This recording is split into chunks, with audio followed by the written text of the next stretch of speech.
Toby, how we doing? We're doing Welcome back great. to Judging Bouncing Balls. Yeah, I took some time off, recoup, do some research, all the above. All the above. That's right. That's right. How were the holidays for you? Fill me in on all your extensive travels. Oh, they were amazing. 2 months of setting up a trip to New York with the family. And Nice. we were leaving on the 26th. So the day after Christmas, we spent Christmas Day getting the house ready and packing. And I loaded the car the night before. And at 3:30 in the morning, I got outside, made sure everything was good, started the car. Got a nice hot cup of coffee in the cup holder, and my oldest is a type 1 diabetic. Came down and informed me she lost her insulin pump, her medical device that keeps her alive. So, It's not good. yeah, so we started tearing things apart. And from 4 to 5, I searched the car, the house, her bedroom. And then at 5, I made her drive over to her friend's house where she was the night before and bang on the door and tried to get in. And they searched the room and nothing. And then we came back home and I dug through every garbage can we had for another 3 hours and then waited for the bowling alley to open up. Went there, searched everything there, and canceled the trip at noon. Ooh, Yeah, so I spent the rest of the day calling hotels and telling them my situation. Most of them pretty good. But I had booked a kind of an extensive sightseeing thing in New York that they gave me 365 days to use. so so well, at we're least you can trying to go get back. back. Yeah. So we're Wow. going I to try to see. get back. You hadn't told me any of this, so I thought maybe you got affected by the. I just had heard it had not gone well. I thought maybe you got affected by the Southwest thing. Yeah, that would have been a lot better. Better story. But no, we were driving and it ended up being like 50 degrees in New York on like Thursday. So it would have been beautiful. We had everything lined up. I've been researching how to ride a subway, how to not die in a subway. I was ready. Important. Yeah. So now we heard some stories that it's really busy that time of year, but just a little consolation prize at the end because trying to make us feel better. But overall, yeah, it was not a good situation here on the 26th. The Christmas spirit had left the house. So did you end up ever finding the pump? We did. So the next morning, my daughter's friend sent her a picture. She's like, "Is this it?" It fell in between her mattress and her bed frame. Oh my gosh. Like everywhere we didn't look. Like probably one place. I mean, I tore everything, even the pantry. I'm like, maybe she was in the pantry. Maybe she got cereal, and I went through everything. Uh, that's horrible. I'm sorry. Well, I'm glad you found it at least. And at least maybe you can do the trip a little bit later, but that's super frustrating. Yeah, and then it turns into a week of now what? So I went back to work. Jackie was home with both of them, and well, Allie, the one that misplaced her pump, she ended up working like 40 hours just to get out of the house because she's like, I'm going to get killed here. So I would say by Tuesday night, I mean, it is what it is.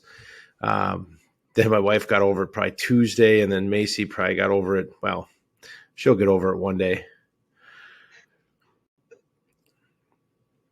I'm Just sorry.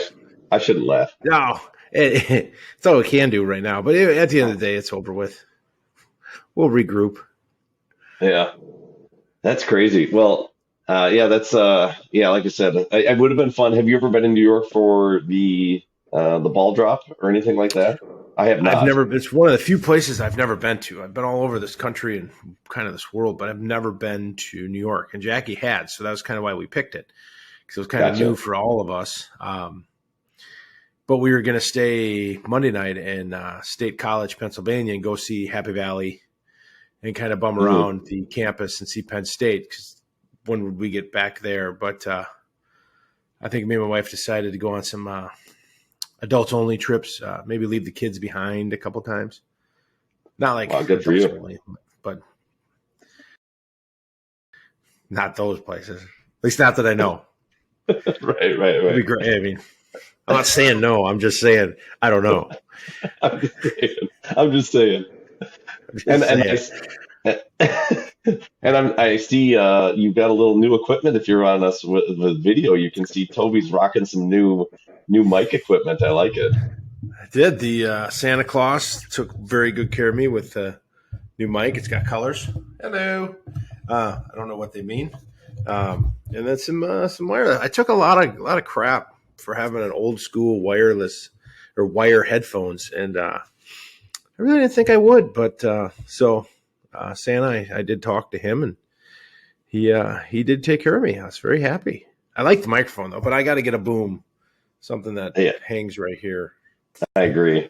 I someday I'll hopefully get that as well. But I do not have a mic. I don't think that the wired ones were bad though. I don't know. I always thought your audio was pretty good.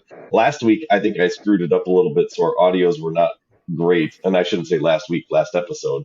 So apologies to all those that had that. I noticed it after we did it, but there wasn't much I could do to correct it. I'm not smart enough to figure out how to balance audios, so I'm sure that there's a way to do it, but I'm not smart enough to do that yet. So apologies for the audio quality, but hopefully Hey, this will be a little bit better. I'm just happy people are listening to complain. You know, This is it's true. and they're not complaining. I mean, we have one dedicated follower that will be on our show soon, hopefully. That he's just calling a spade, letting us know. That's right. That's right. No, and it's a good thing. Honestly, as feedback is a good thing. So, yeah, I'm glad that they're listening as well. So, yeah, if there's, if you have some easy way to fix this, let us know. But we're still working through a couple of hiccups here with who we use to record Riverside.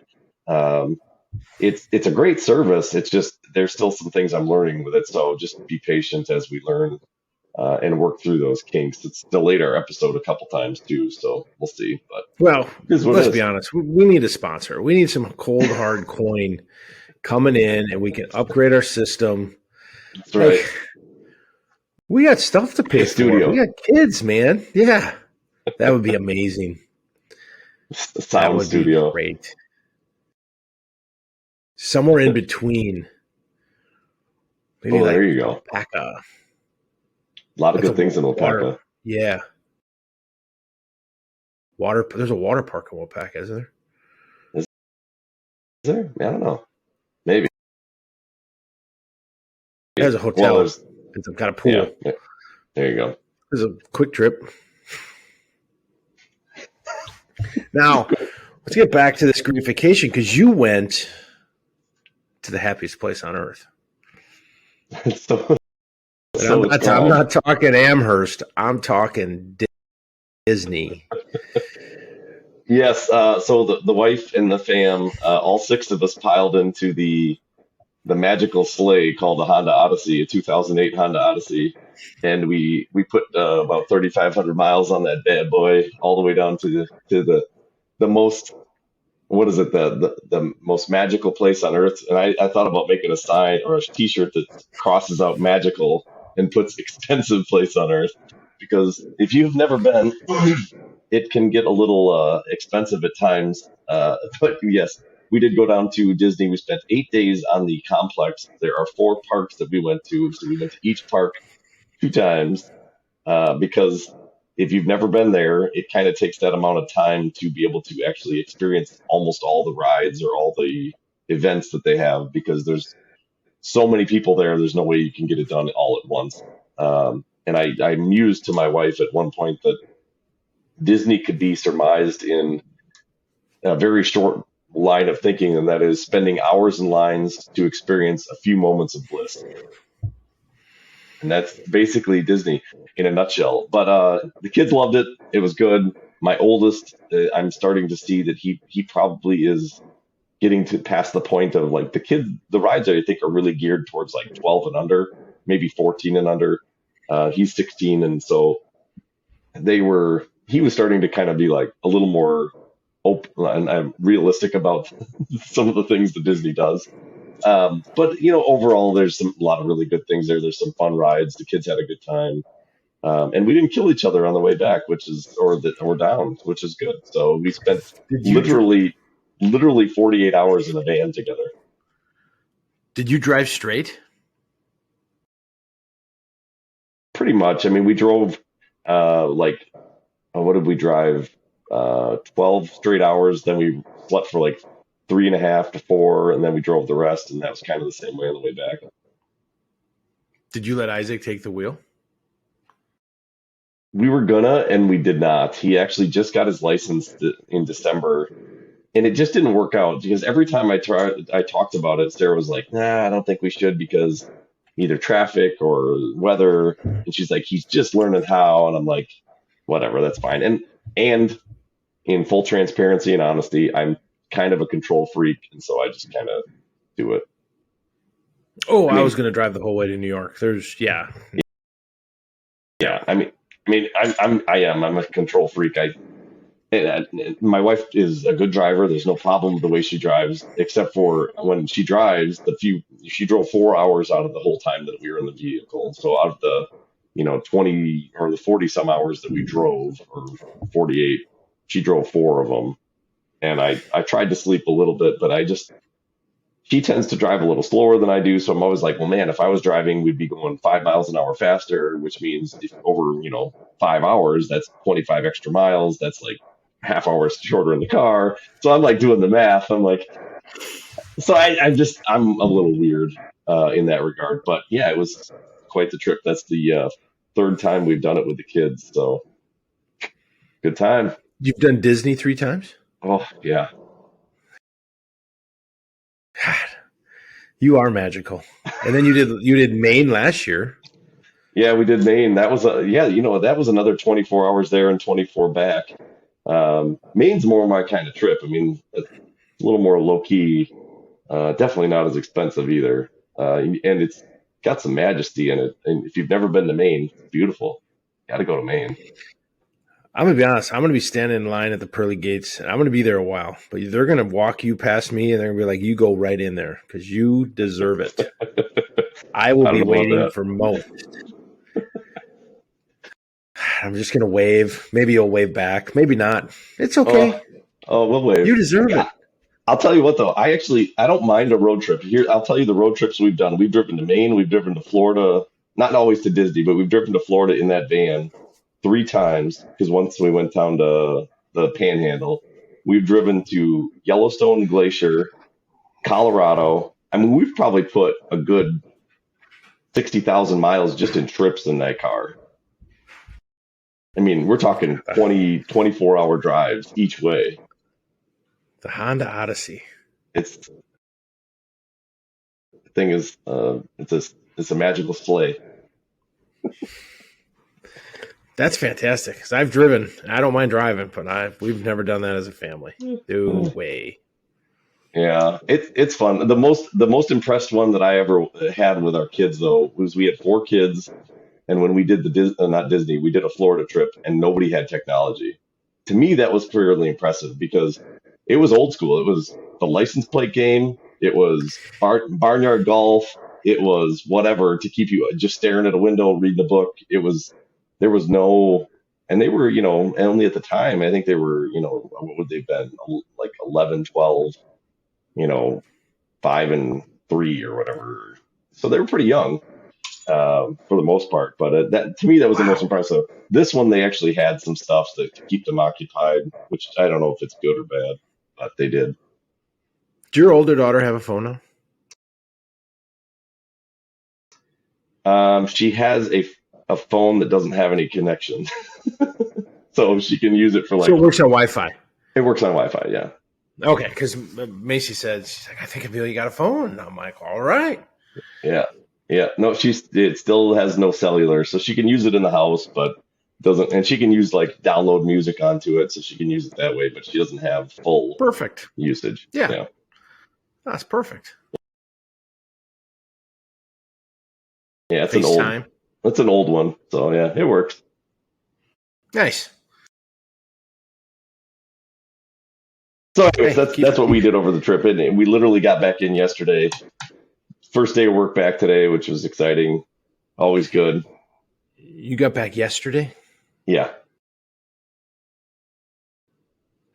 Oh, man. yeah. You are You're a sweetheart. What do they say in Christmas Vacation? You when he says he's putting in the pool, he's what are you? You're the last American hero or Oh, the you're true father or something. American. Yes, yes, yes. Yeah, that's me. That bonus doesn't come soon. I'm gonna be Yeah. out of luck. Oh, I love it. I can't remember exactly what he says, but yeah, that's the line I'm thinking of. So yeah, so it Yeah. was good. Well, you know, there's been a lot of going on.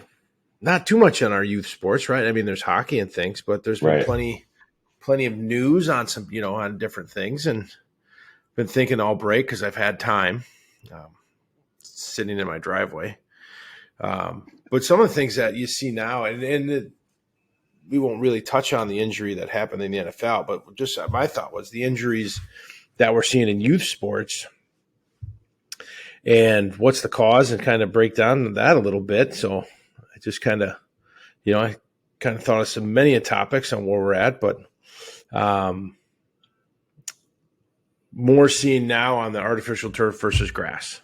I guess that's a big one because we run into it now Yeah. for our daughters and playing soccer. And there's a huge difference that you can see on their knees and their ankles, even when they get done with a game at night.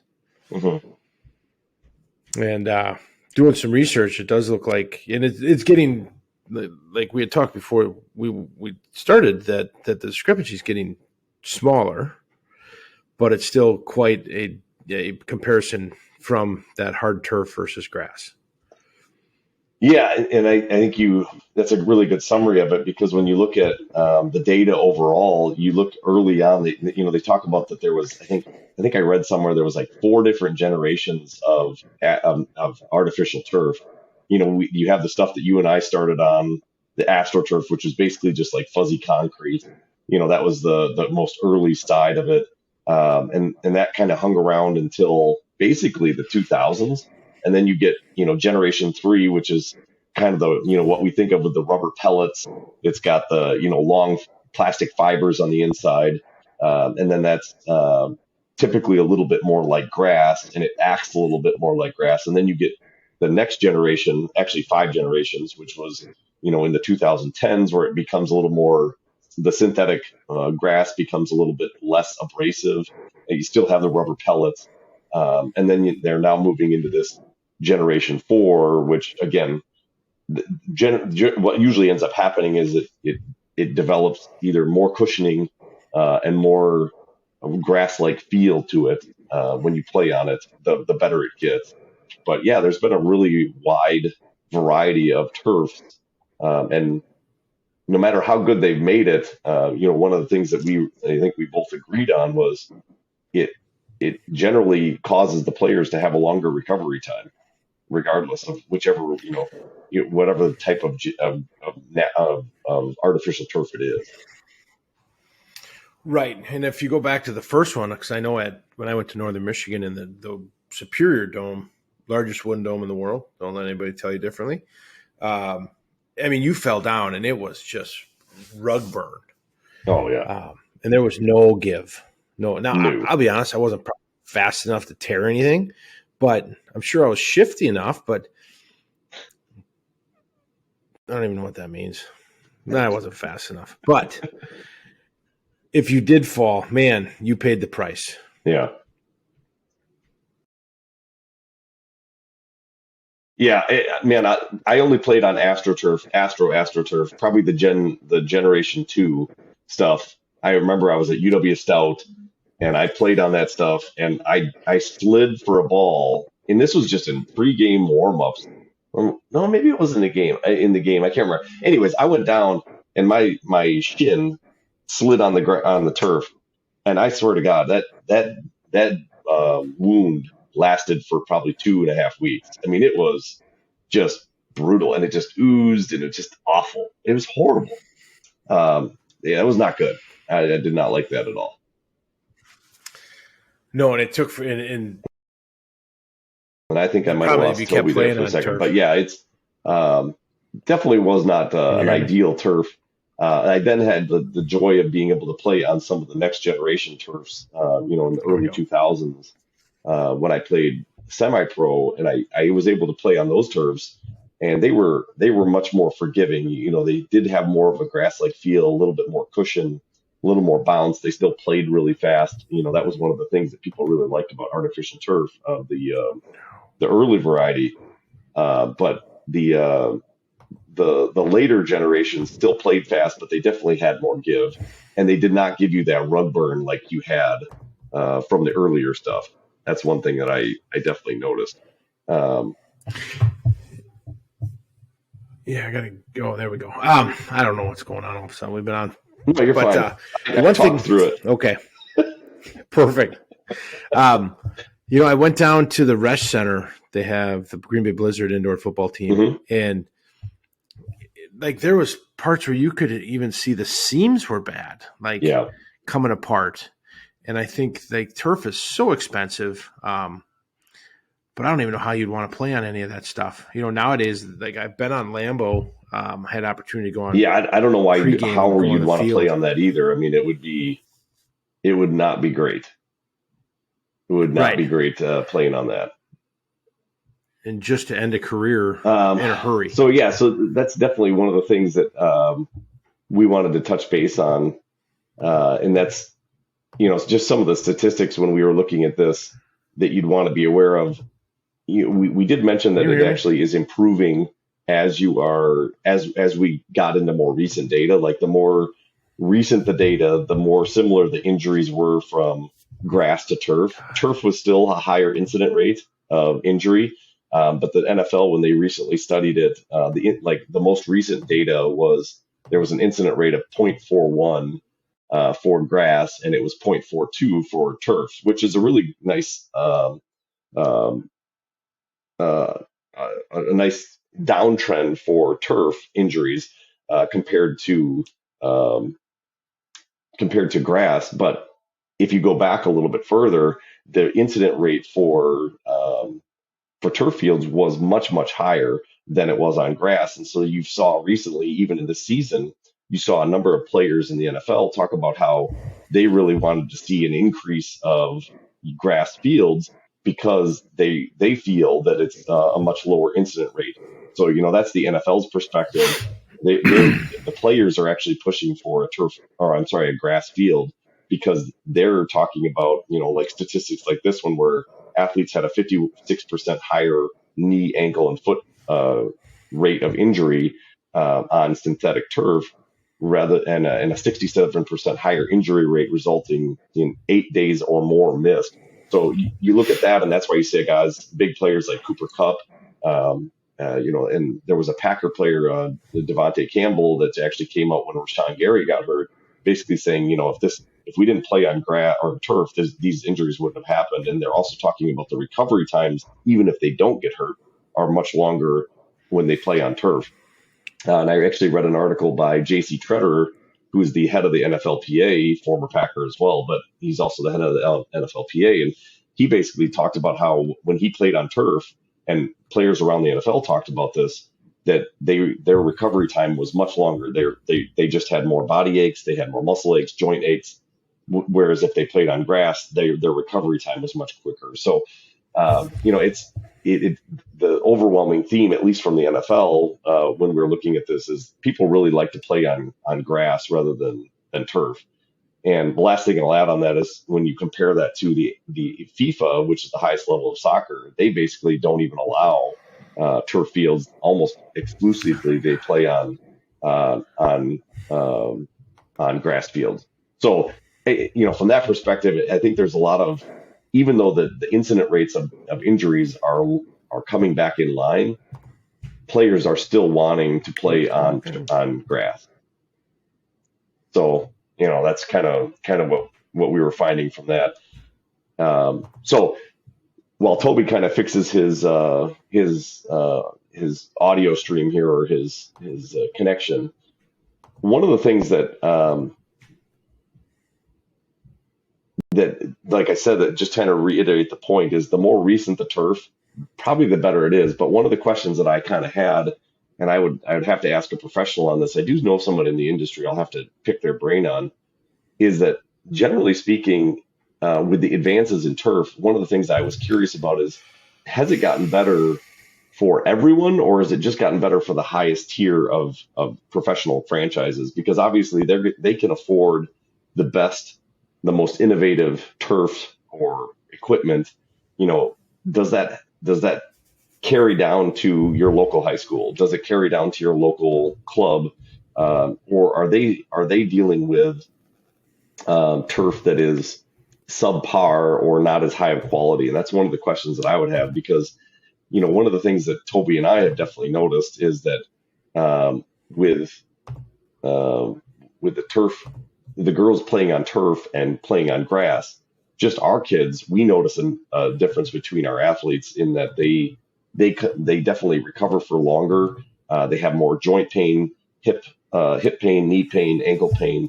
It's just higher when you're on that turf field, and when they play on those fields, you definitely notice a difference. Not to even talk about how the ball bounces differently or how things interact differently.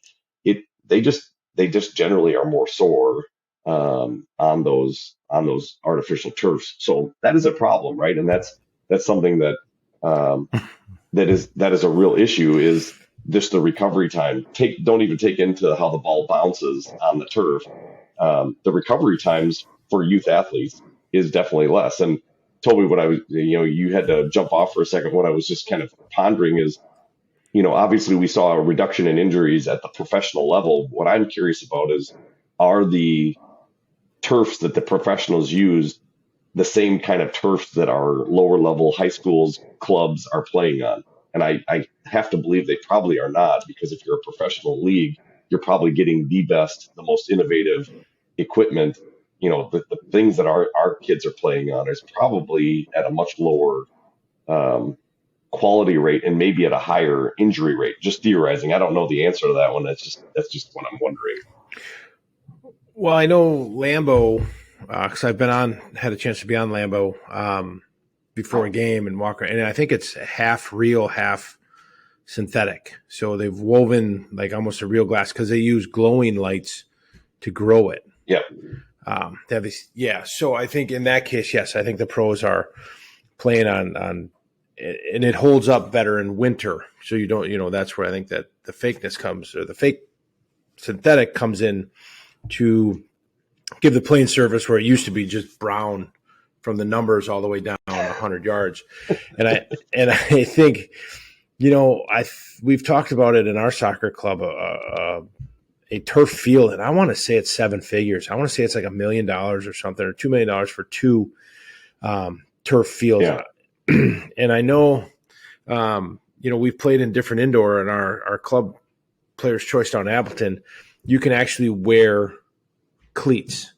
So I think, I don't know the thickness based on the better, but I know when they're able to wear cleats, there seems to be a lot more forgiveness on them, and it doesn't seem to be that hard pounding on your knees, Mm-hmm. like a football field. Yeah. They've gotten better, but I don't think the money is being spent, on a field that can resemble a professional football stadium.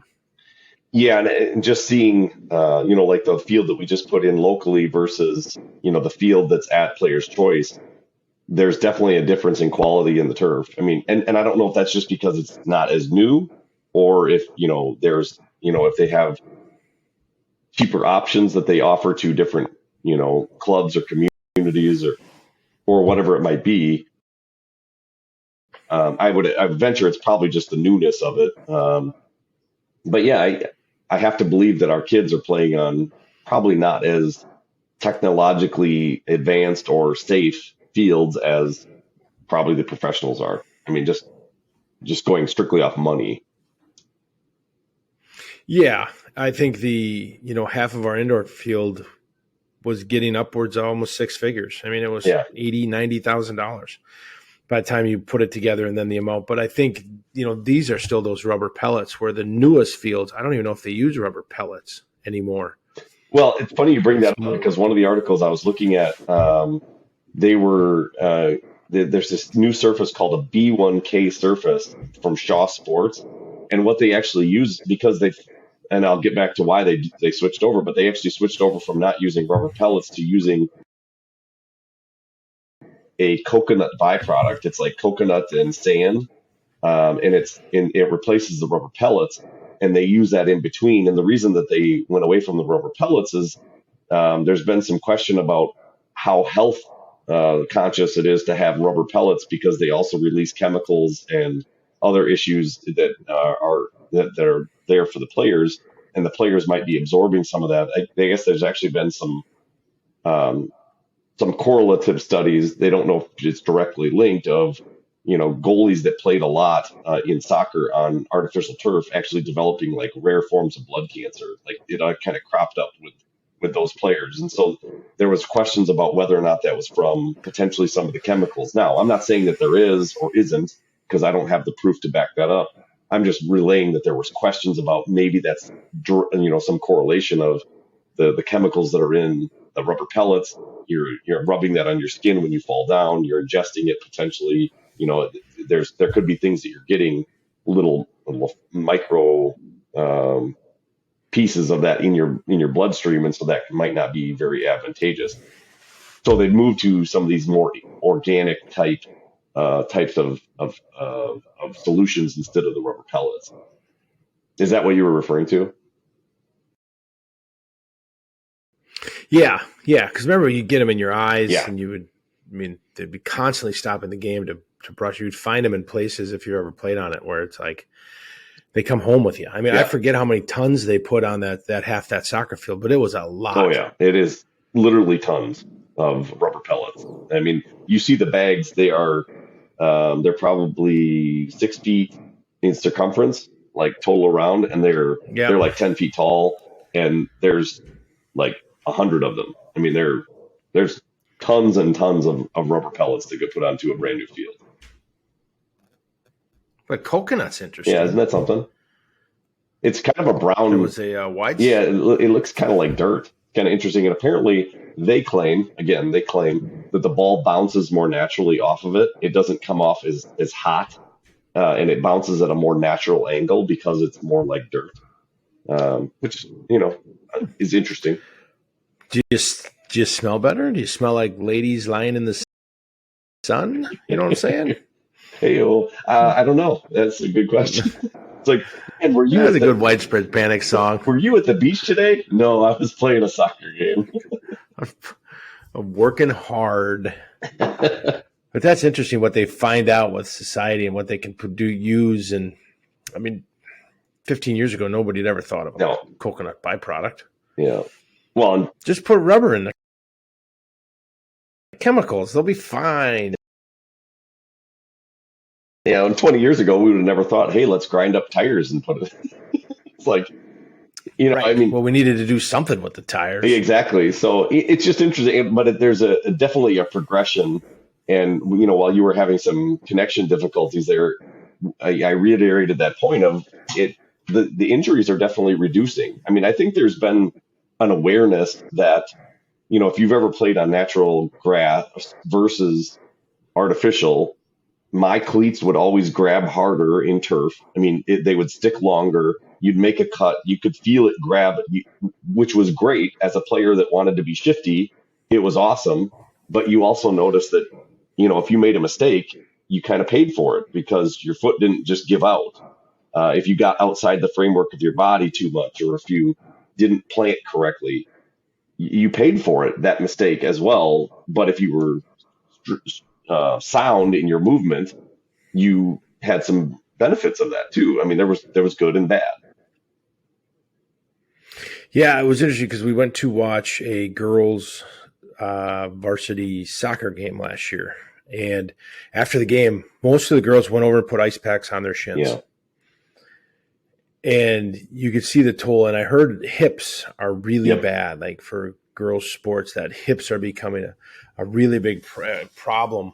And you just wonder now, the benefit of the turf, it's cheaper. Once you get it in, Correct. It's cheaper to maintain. It heats up faster. So where we live, you don't have to deal with the snow. So you can play longer. And it's a multi versatile piece of turf, right? You could because everybody's got a football stadium Yeah. now, and then they play soccer on Mhm. it. They play lacrosse on Yep. it, so they can hold up. So you're not. I mean, back in the old days, by the end of football season, it was tore up in mud, Correct. And they were doing what Green Bay used to and do, and they'd paint green on it. just spray paint green and make it look satisfying. Right. You know, it's interesting you mentioned the heat. That was the one other thing that I found in just researching this as well, is that that's actually a concern that they have, because when they studied the heat of artificial stadiums and the artificial turfs, they often found that the turf, on a hot day, let's say it was like a 90-degree day, you would end up having turf temperatures that ranged anywhere from 140 to 170 degrees, right? So the turf was like baking, but in that same heat, the grass was 85 degrees and really didn't vary. So you had this, that one of the things that they were talking about is, is that causing a problem when you have that much heat radiating off onto your legs? I don't know if that's natural or if that's going to be good for your body to be in that kind of heat. And then it also leads to fatigue. It leads to cramping. It leads to, other byproduct injuries from turf. So just something else to consider. They didn't really find a correlation with other types of injuries, but they just noted that that is a pretty substantial difference in heat between one surface versus the other.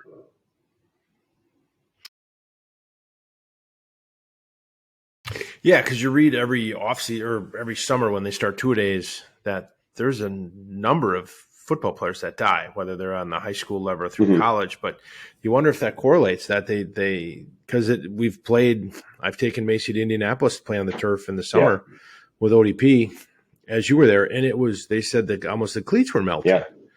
I mean, the plastic, and it's like it's great you're playing on turf and you can play a lot of it, but at some point, if your cleats are literally melting, Yeah, probably not great. it just can't be Yeah, good. probably not. Probably not ideal. So I don't know what's better, 130 degree, or this last tournament where it was 20. Yeah. But then again, that turf became rock hard. We lost a couple players in Rockford. Mm-hmm. We had one that fell, break her wrist. I mean, it wasn't an egregious fall, but she stopped herself, and it was like landing on concrete. Yeah, and that's the same with my daughter. When she broke her wrist, it was on artificial turf.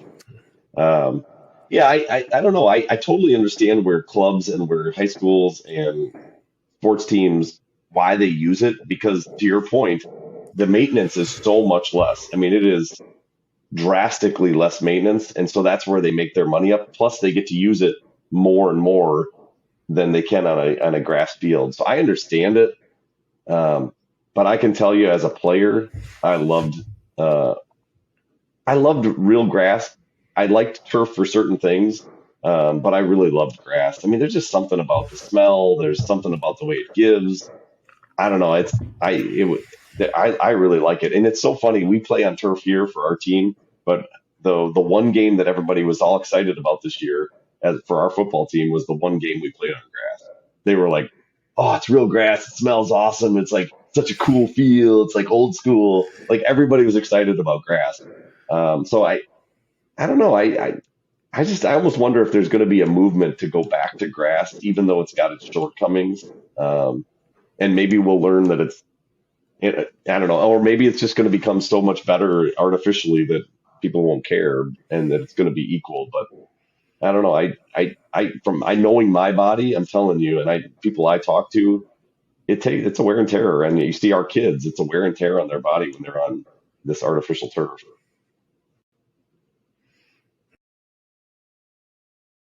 Yeah, I think it's going to get so integrated, so real like, that I don't know if they'll ever go back to grass. I think they'll just spend the money and it'll keep getting better. You look at Arizona Cardinals, where they pull their turf outside to grow it, and then they pull it back in the stadium. I mean, if you can get away with that, and I think that's that half fake, half real, and I think turf will continue to get better, like everything else. But you wonder now, and to switch gears a little bit, equipment, like look at cleats, right? When we played, you had one pair of cleats, everything was probably a half inch, maybe, And then you wore them. You literally walked to soccer practice or baseball practice. You wore them the whole way, and they wore down to a 1/4 inch. And you weren't getting new cleats. I mean, let's be honest. Our parents weren't going to buy us multiple pairs of cleats. They could care less. Right. And I think that really hurt my ability to play higher level because, I would have stolen more bases. Sure. I mean, it obviously kept you out of the majors. I think, obviously, because when I walked, I kind of dragged my feet and it really wore down my cleats. So when I was coming off of first base and I had my 6-inch to 8-inch lead because I didn't want to get picked off, I just didn't have the go power. It had nothing to do with your physical stature or with your athletic ability. It was strictly your cleat. I was a top end runner. What I mean by that is it took me a while to get to the top end, but once I was there, it was like a choo-choo train. That should have been a good nickname. They were just giving you this on the third base once you got to top end. Just go. Yeah. Usually when I hit first base, the third base started waving. Let's go. Okay, that's good to know. I can envision it now. But nowadays you have screwing cleats for some things, right? Yeah. I mean, you can, if you're not catching it, you can screw in 1 inch. You can screw in 1/2 inch. You watch the pros have kangaroo skin or whatever they have now, soft as, I mean, these high-end cleats. And I didn't know this, but Adidas has like 4 different levels. So if you're getting the elite or the professional, somebody explained this to me once. It's the leather, and it's actually gets better. So the top line shoes now, they're expensive, but they are a softer leather. It's like running on a cloud. So again, money kind of takes over. But it's pretty interesting when you really start to dive into cleats, what they offer. Interesting. They're not just one size fits all. I had not heard about those. I mean, I knew about some of the certain types of cleats that were a little different, but I'd not heard about that softer leather. I'll have to check that out. Yeah. Yeah, and I forget. I think it's the elite. Whatever the level that I bought last, whatever that was, because got to send them out there with the best, right? Maybe. I don't know. I remember I bought Amelia soccer cleats last year, and I was just amazed at how fast they fell apart. I mean, I don't know if it's just because of the amount of, like, she's using them more than she has in the past for this team, but man, they did not have the same quality. I felt like that they have in the past, but so that was a little disappointing. But I'll have to look into some of these other maybe higher to see if there's a little bit better quality for durability.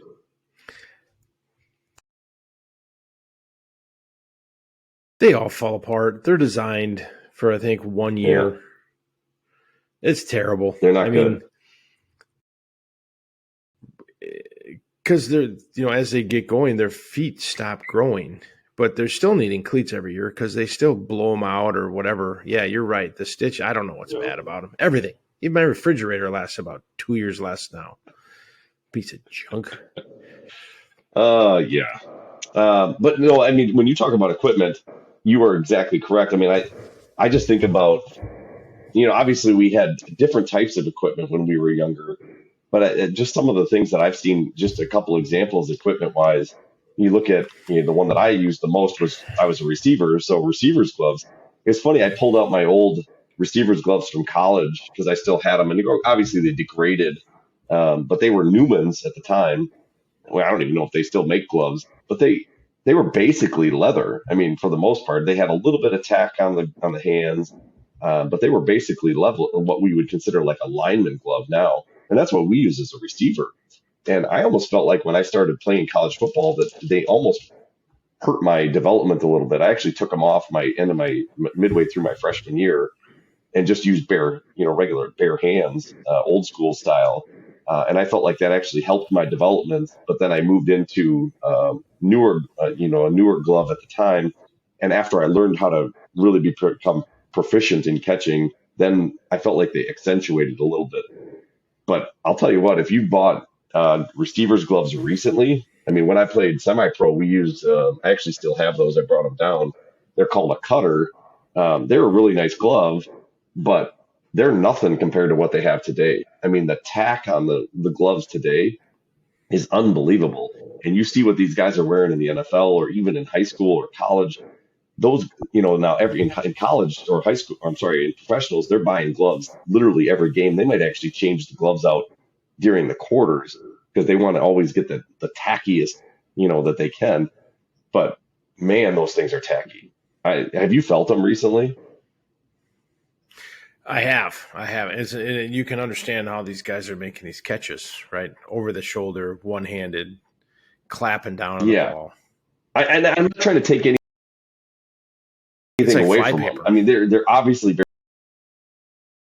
very talented guys. I'm not trying to say that they're not, but you can't tell me that some of these one-handed catches where you're up like this, extended back, or you're over. It's unreal. Or they're catching the ball like this, and it's like that's not normal.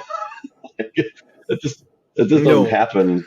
no. And so some of it, I think, is definitely equipment, and it's definitely helping them. Yes, and even the when you watch the World Cup, for those of you that watch the World Cup, if they took off their jersey, they wore a band that went around their shoulders, around their chest, and it had a chip in it. And then that chip tells them how fast they ran, how much they ran, like the biometrics of a soccer game. That's what those are for. And it's crazy. I thought they were bras. Yes. At first, right? At first, you're like, well, that's odd. That is an interesting. But whatever, each your own. I'm not judging. No, but then they download that and it tells them all. Let's be honest. I'm pretty sure this is what it's for. It could be a bro. A bro. But if you've seen Seinfeld, it's a bro. A bro could be. Yes. But it tells them everything. Like they have where Macy trains. They wear these things around their cleats that'll tell them their touches, their left foot touch, their right foot touch, their speed, how long they ran, how fast they ran. Like it's all this downloaded on your phone app, and it's crazy what they can find out. Yeah, it is crazy. And that would make sense. And I know NFL players must wear that as well because you got all these next gen stats or whatever. They're telling you how fast they ran, what the probability of this catch is, everything. So I know there's a lot of technology going in. Not to mention the balls in the World Cup each had a chip in them, which tracks the ball speed, how fast it was kicked, the angle, all these, and they can also do the VAR with the chip in the ball. So I know there's a lot of technology entering into sport that has definitely changed not only football but soccer, baseball, softball, all those sports, hockey. A lot of technology that's different than when we were kids. Do you remember the chip in the puck for NHL? Where it got with the blue and then it got fire red when it was a fast shot. Right. Like at first I'm like, this is awesome. And then it's like, wow, this is really dumb. And they did get rid of it. It was only around for like a year or two. Right. But you wonder, like football, right? They question 95% of the game, the ref takes the ball and just sets it down. Yeah. Everything's fine, right? You don't know. You don't know if he gained 1 yard and 1 inch. And then for the final minute, it comes down to centimeters. Yeah. And I'm like, can't they put a chip in the ball and like figure this out? It's just this big. And then they go to replay, and you're like, I swear to God, like that was a touchdown. And then they're like, nope, sorry. And you're like, what am I missing? Yeah, no, it seems like you'd be able to. I mean, I will give credit to soccer in that regard. It seems like they've really integrated technology with their sport in a way that has allowed to take out some of that controversy. Now, in the end, they still do have controversy because there's inevitably judgment calls. But it seems like, especially when it comes to a goal, which we're talking about a touchdown, I think that's where what you're talking about. You should be able to tell, did the ball touch the line, or did the ball go over the line, right? And so it seems like you'd be able to do that. And to your point, I would agree. But if you're a purist, you're saying, man, why? That's not real football. Let's leave it up to the referee. You're taking them completely out of the game. Let's leave it up to the 75-year-old guy running for 6 miles a day. Hey, he's got big guns though. Like, what? Right. Well, but why are all refs in the NFL like old dudes? That blows my mind too. They're getting better. They're I think getting that younger. it takes maybe it takes that long to become, or maybe they're the only guys that have the time for it. I don't know. Just retired guys that did something and like, yeah, why not? I'm in. I got a good friend that's actually a guy I used to play with. He's actually worked up to Division 1 refereeing now. So he is he might be on the Really? cusp of the pros.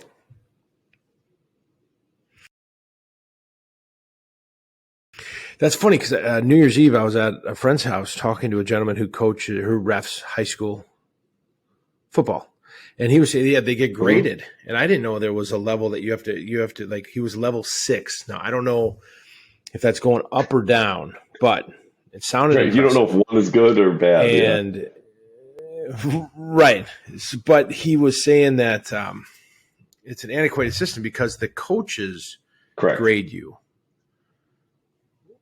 You're always going to have one coach that's pissed off, right? I mean, like, Yeah.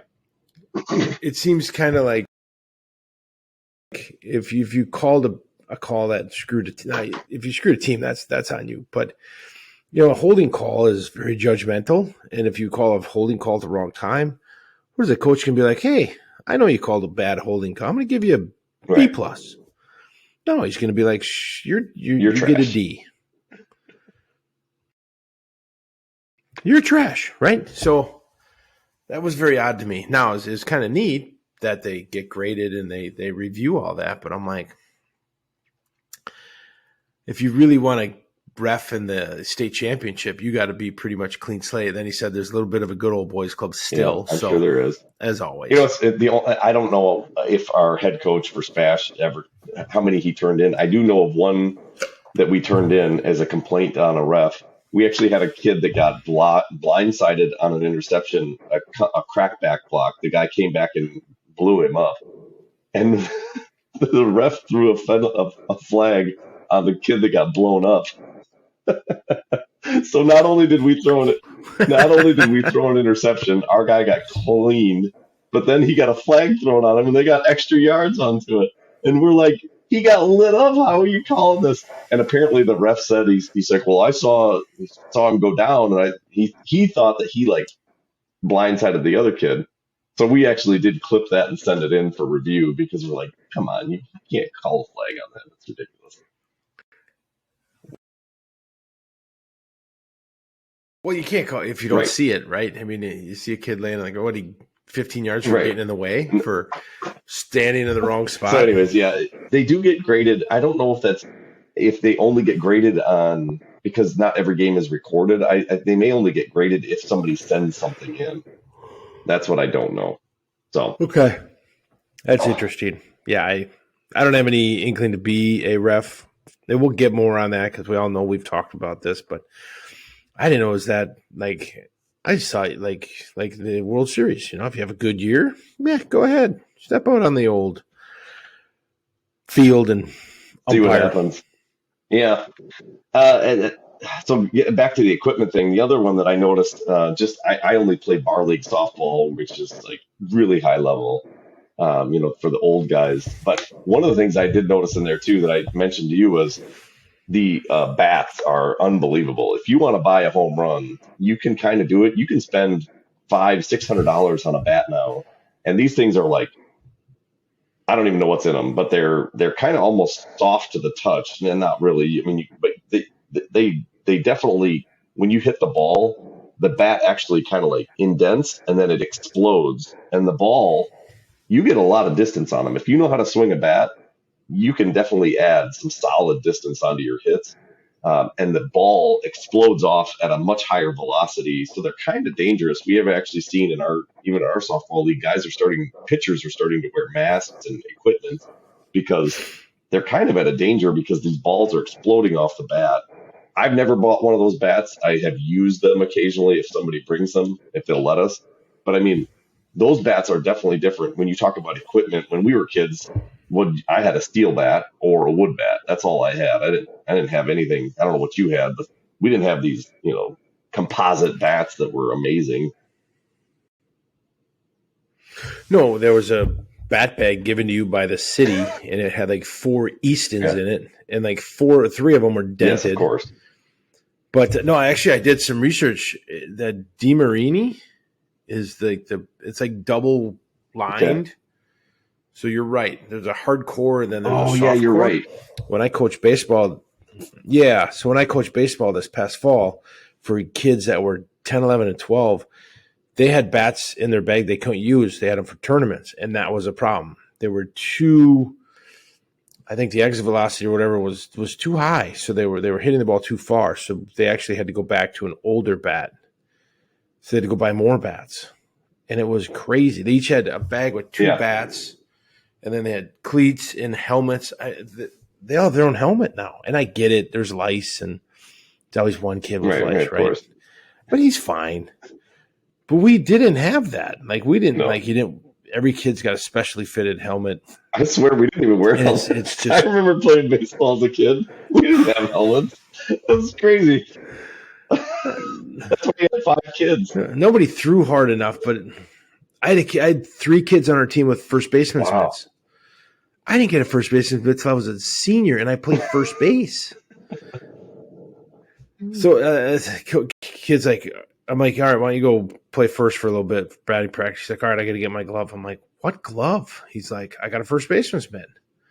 I'm like, you just had a catcher's mitt. He's like, I play catcher.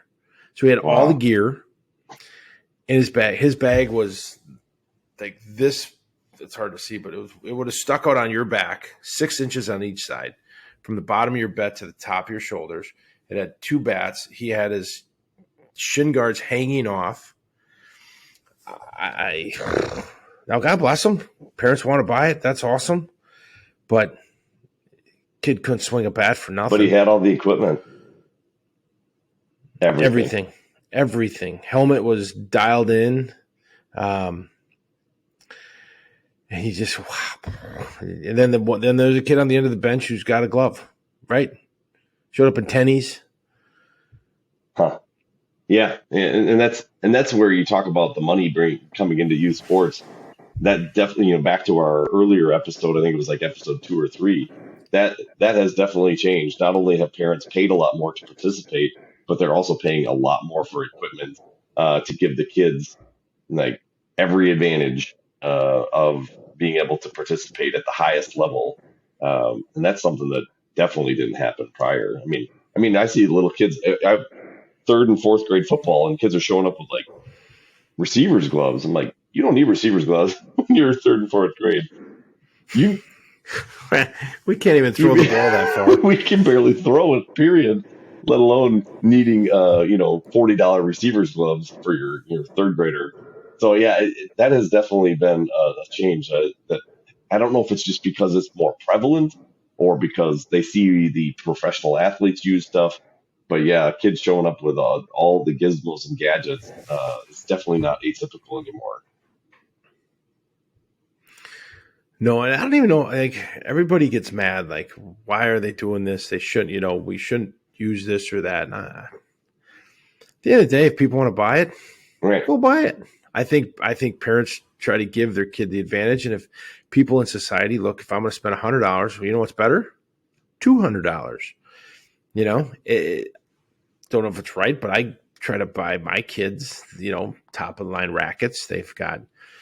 Now I get pissed when they bang them off the concrete, but they spend a lot of time on their shoes and cleats. They spend more on that. I don't know. I'm probably part of the bigger problem, but I'm like, what the hell? Yeah, My money. The other side of that too. I don't think I think part of the reason we didn't have that when we were younger is some of it just didn't exist. We didn't have access to it by the time. One thing that the internet has done is it's really opened up a broad variety of access to whatever it is you want to find. And we just didn't have that. We'd look through the Sears Roebucks and, we'd pick out whatever was in there, or we'd look at other things. So, it's just one of those, I can tell, I could see you had the same thing that I had. They were this thick, but there was a certain section that you always really wanted to partake in. but anyways, Yeah. Yep. I'm going to go look at the toys right. section. But they didn't have all these things. I mean, and now if we did though, we probably would have bought them. That's the reality. Yeah. 100%. 100%. If you can Yep. afford them, you Yep. got them. And it goes into training. And this is another topic we kind of touched on before we started was, is there a such thing as time off? And so I'm a believer that if you truly want to play, at varsity level or beyond, time off doesn't exist. Even if you're playing Mhm. another sport, you almost need to be touching the ball. Like, Amelia's playing hockey right now. I'm sure there's days where she go kick the ball around. It's just constant. You're constantly working on your craft, and that brings up, individual training. We have ISA baseball, which has an indoor facility just south of Green Bay. We've got where Macy trains at Mac Rock Soccer is specific soccer training. It's year round. Now we don't do it year round because of the amount of time they spend on the field. Right. But Macy's a one sport athlete right now. She played volleyball, but volleyball also has, 3 clubs Hmm. in our area. They've got indoor facilities for training. So we talk about equipment, but there's also that side of it where it's just you're constantly doing something in your sport to get better. Yeah. Yeah. And that's definitely true. I mean, I think as competitive as it has become, it is inevitable that you're going to have to, and that kind of ties into why you see certain kids specialize. The one thing that we didn't talk about with the specialization as well is I think certain sports lend to specialization and certain sports really lend to cross, playing multiple sports. Like for example, it's almost expected as a football player that you're in track. Well, that's 2 different seasons, so it aligns. You mentioned before, football doesn't really have a club sport, so that it's easy not to play full year round, and you need to develop your speed. So it's like, okay, well, track makes sense because they're at the opposite ends of each other. It's a good fit, and I think certain sports lend to cross sports, whereas certain sports don't lend to cross sports. Where gymnastics is one that doesn't lend to cross sports. You kind of have to do it all the time. I think soccer is one, hockey's another, where you kind of need to do it a lot if you want to be really good top tier. And as much as I want to be a multi-sport athlete and I want to see kids play all kinds of different sports, I understand, to your point, why kids are specializing in certain sports. Yeah, and at the highest level, you can almost ask and find out the kids that don't train take a huge step back in the offseason. Yeah. It takes them a little longer to get up to speed. And so it's that gap that people don't want to have. Now we've gone from club to high school. There's a gap now. So high school won't start up till Yeah. March for soccer. So if you don't play that winter sport, you better be training. And that comes in all cases, right? It comes in the gym aspect of it, the running. It's not just being constant on the ball, but you don't want to go into tryout, could be with your first touch from last Right. year, November, because that's too big of Yeah. a gap. And as good as kids are, it's evident when you can tell they haven't touched a ball Yeah. in 3 months. Yep. That is the truth. But it's funny. The ones that complain about it are usually the ones that take the time off. Yeah. Hey, do you think that there's going to be a point where it's like, it's just, I mean, I don't know. I don't want to say burnout because that's not the right word, and we've already talked about that. But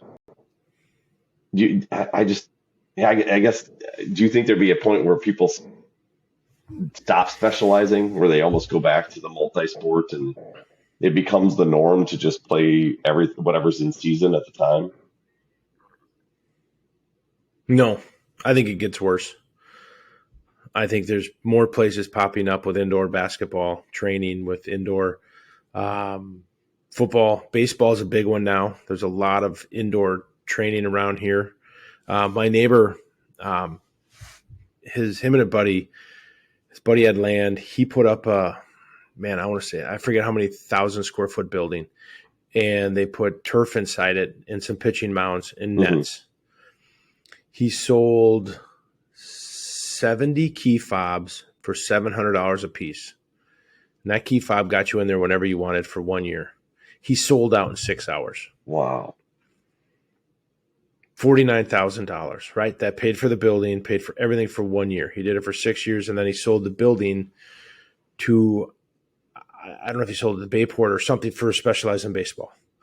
So if you look at that, if there were, I don't know, I know 4 people that didn't get them, the key fobs.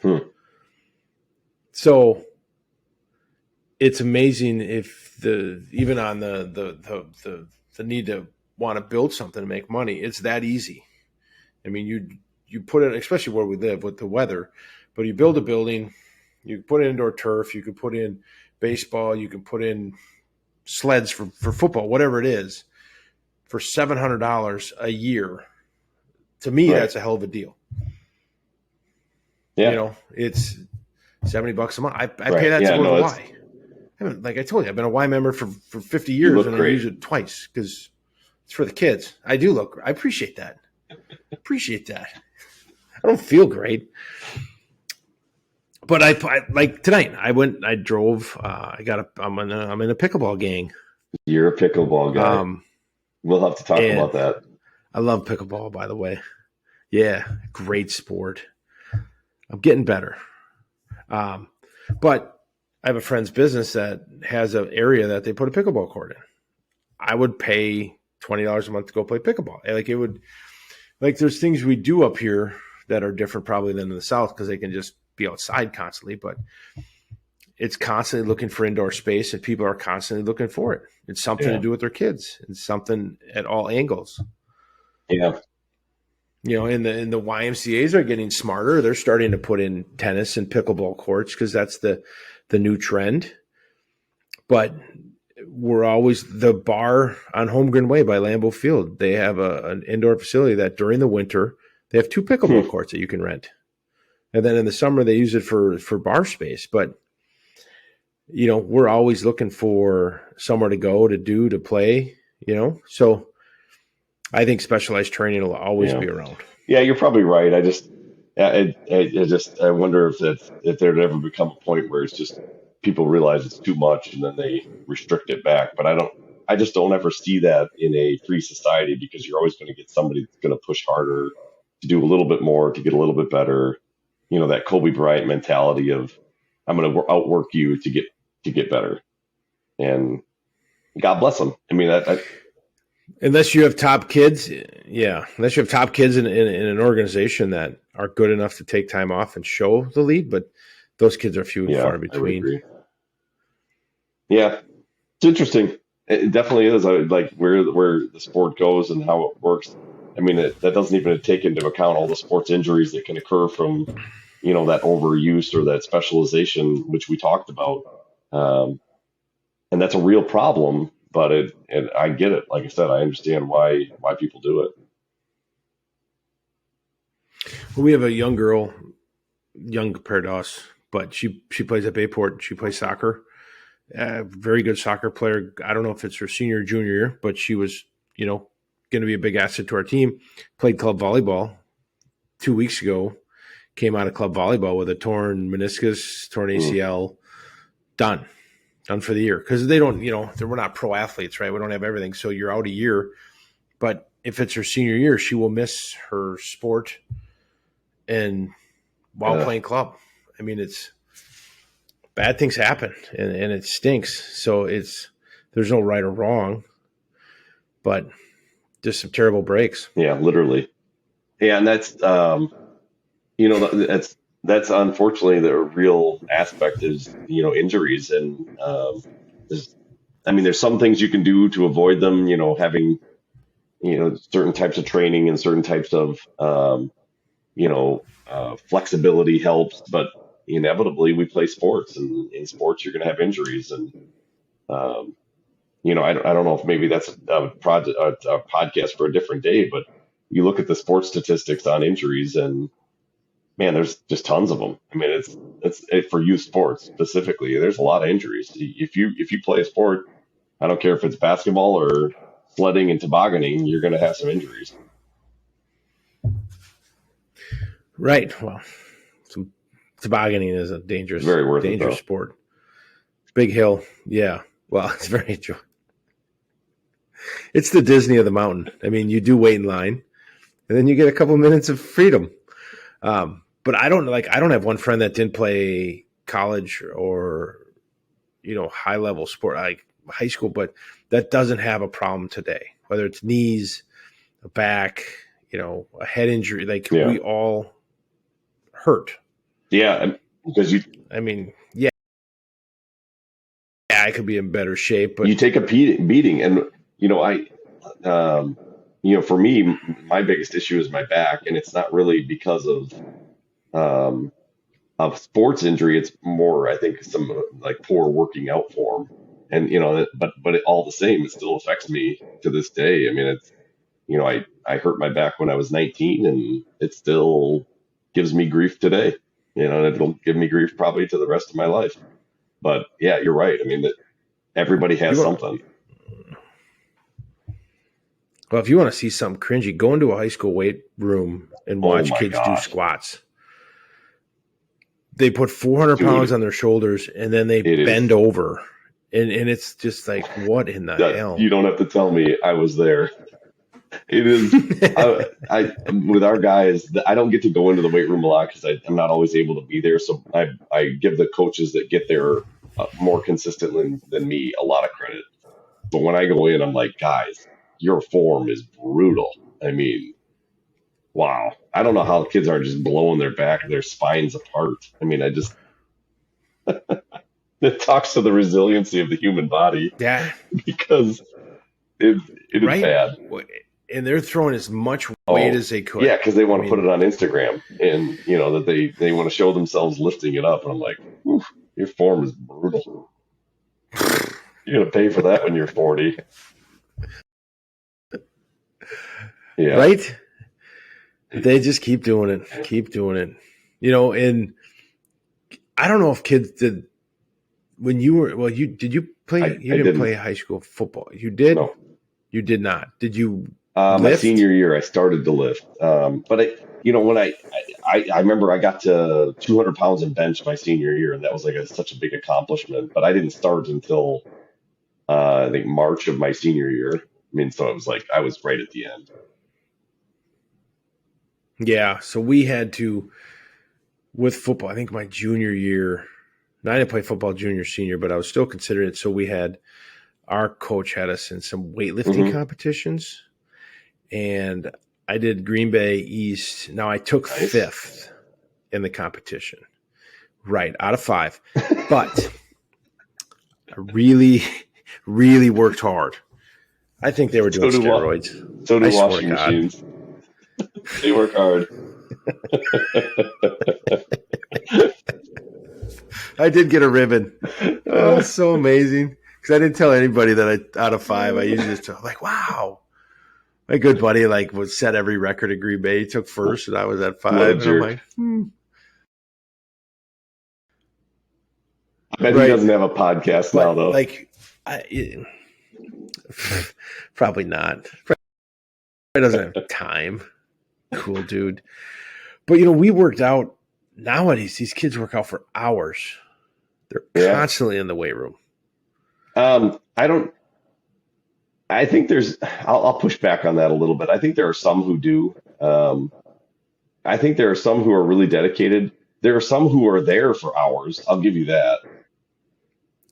Well, you're right there. But There's a lot of chatter. there's a lot of chatter, and I think a lot of people are guilty of that when they go to work out.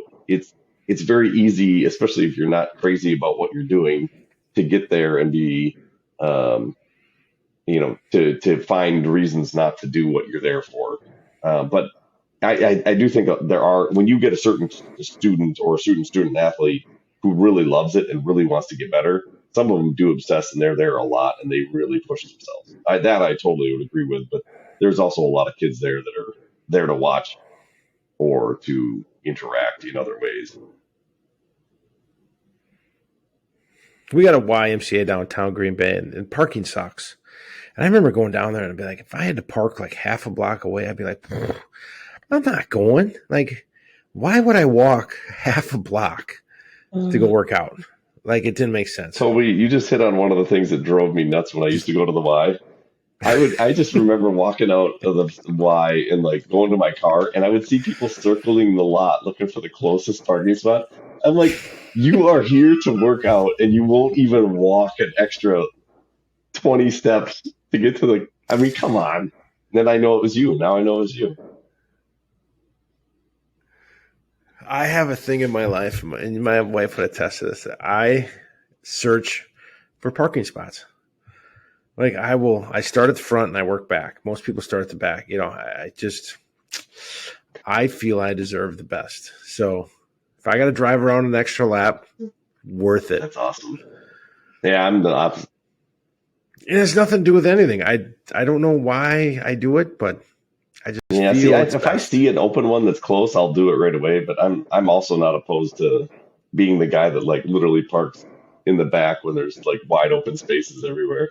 Like when I went to Aldi tonight, I parked almost as far away as possible, just because I don't care. But I'm an idiot, so Oh, come on now. You're in better shape. yeah. Lucky. You're born with better genes. That's all it is. If I had better genes, I'd be There you go. more fit. Yeah. So anyways, yeah, I don't know. The sports injuries one, we could maybe, I don't know, do you want to do that on a different one? I'm thinking I think we jumped that into the next Yeah. episode because there is a lot more we could talk about. And the statistics on youth injuries are kind of crazy. I would like to find more recent. The most recent ones I found were 2009. And I don't think that's super recent. So I'm going to see if I can find a little bit better. But even the 2009 ones, kind of crazy. So we'll maybe dive into that in our next episode or an episode down the road. Because hopefully next week we'll have an interview. And hopefully the week after that we'll have an interview as well. So more to come.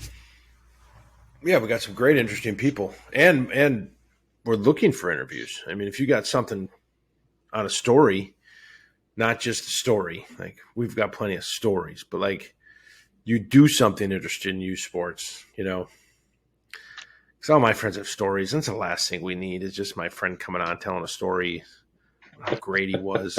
He wasn't that great. We were great in our own minds.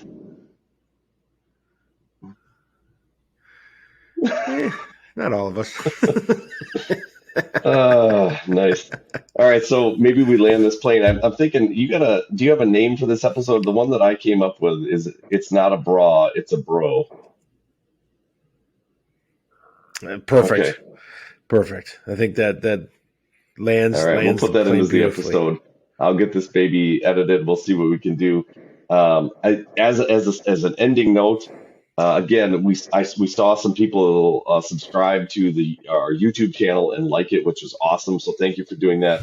You can find us at Judging Bouncing Balls on YouTube. You can also find us on Judging Bouncing Balls on Instagram, Facebook, and then on Twitter as well. It's JBB_podcast. Follow us on there. That we'd really appreciate it. We try to get some stuff out. We probably need to do a better job of sharing some more stuff out on that, but we'll link up this episode and you can find past episodes on there as well. But if you want to email us, it's judgingbouncingballs@gmail.com. And then, please send questions, anything you're interested in. If you want to be on the show, we would love to have you. But hopefully next week we'll have another interview and kind of get some interviews going as well. The holidays kind of gave us a little bit of a lull there, but I think we'll get back into the interview string here. That'll be a lot of fun. Yeah. For sure. No, it's great to be back. It's great to get back on our weekly conversation because there's so much to talk about. Definitely. So much fun. Appreciate it. And we appreciate you listening. Thank you for everything. Thanks for the feedback as well. We appreciate that. Yeah, and whoever listened overseas in our new 4 countries, Germany, Italy, the UK, and France. I think we know who, but I'm going to claim there's Francies out there that are listening to us, which is perfect. I'm not even going to try to speak any other languages, though I do speak English, so I'll go over well in the UK. But yeah, thanks for the listens overseas, man. We need to keep growing this baby international. We're up to 5 countries now in like 18 states, which is pretty amazing. Pretty Growing. unbelievable. All right, man. Well, you have yourself an awesome week. Have a good night, and Perfect. we'll get this thing up. And can't wait till the next one. All right, bud. Yeah, sounds great. Yeah, bye. All right, thanks.